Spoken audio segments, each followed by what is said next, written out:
What is the number one concern parents talk about in my programs? How do I deal with my child's tantrums? Most of our kids get dysregulated or have what we call tantrums. And when we become dysregulated, I'll tell you, we are not ourselves. Our rational mind, it's not online. So the problem is, as a parent, when we're looking at our child who's in that state of dysregulation or in their tantrum state, we still only see our child, that kid that's like sweet and caring or even calm at times. And then we expect, or maybe a better word is we need them to be capable of being that kid, that calm, sweet kid in that moment. And look, while that would be totally amazing, unfortunately, when our child's brain gets triggered into a state of distress like that, usually because their system kind of got overwhelmed by something, they just aren't that kid anymore, right? And to top it off, because their reaction often comes out of nowhere to us, at least, we get startled and actually often react to their distress in almost as big a way, right? Which, of course, we know at the end of it all, it's not helpful. That's when we have those regrets. So I'm just going to tell you a story about my daughter, Talina. It was the end of the day. She was super tired and something triggered her. To us, it came out of nowhere, but she was suddenly super upset and she started screaming at us. And she started screaming at us and saying, "Pick me up." And so then my husband would pick her up and then put me down. And then he would put her down and then she pick me up. And then it would be this back and forth. It was completely out of control. And after a little while, we started getting upset with her because we felt like she was being very unreasonable. So then we became irritable and said, "I don't know what you want from me or from us. This is ridiculous." And not surprisingly, she escalated. And then we did, and then she did more, and then we did. And well, we all know this very, very unhelpful yet familiar story, right? It doesn't end well. Anyhow, so here's the thing that we weren't understanding at the time. Her brain was no longer working at a rational level. Her brain, for whatever reason, again, got triggered into her survival mode.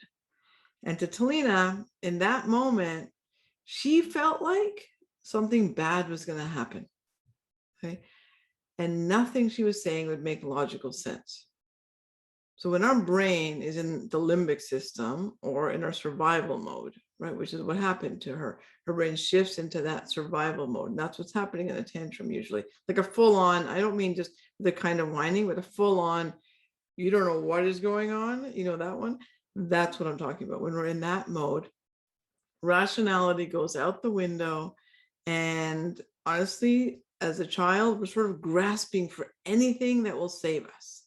And it's kind of like we are sinking in quicksand, right? So for a child, imagine that they feel like they're sinking in quicksand and they're screaming for someone to help them.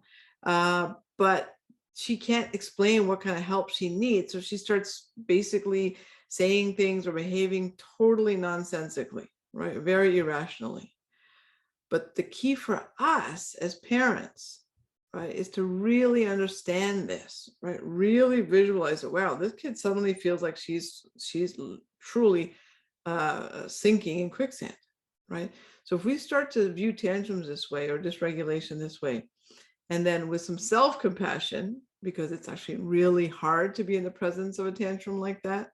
So with self-compassion, we take a quick and deep breath and remind ourselves that our child feels like they're sinking in quicksand right now, right?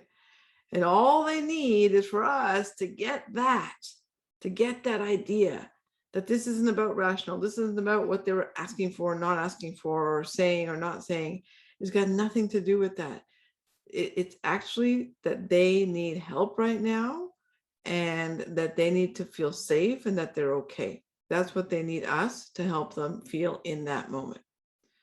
So basically what they need is for us to be able to bring ourselves to a state of understanding of, wow, okay, for some reason this child is in this mode of they think they're sinking in quicksand. Like, imagine that, right? You can feel how awful that would feel. And then for us to be calm and clear, right? Soothing and firm. So in our situation, had we understood this at that time, we may have like crouched down to her level because she was 3 years old, and said, Talina, I'm here. I'm here, sweetheart. You are safe. I'm here, or we're here. Maybe I would put my hands on her shoulders gently so she feels some security. But if she says no, or gets overwhelmed by that, then you back off from that and you just stay present and clear. I'm here and you're safe. I've got you, right? So again, we're not getting into any of the content of what might have been logically going on there. This is just about bringing her out of that brain state so that we can then have a logical conversation. So with a loving and clear voice, right? We just keep repeating this until she starts to resonate to our energy, right? And then she starts to feel safe. And then she starts to slow down. And slowly her rational mind will come back online. And then maybe we can have a really, really nice hug, or start talking about whatever happened, if it's even important to at that point. So that is how we would want to deal with a full-on big, huge tantrum. And again, I'm not talking about the tantrums that are just like, I want this and you're not listening to me. It's like you're just like looking at them with this like confusion as to what just happened and what's going on here. Remind yourself, wow, they feel like they're sinking in quicksand. What do I need to do to help them feel safe? Right. So if they were actually, God forbid, sinking in quicksand, I would be racing over there, but I would be letting them know that, hey, I've got you, right? I've got you.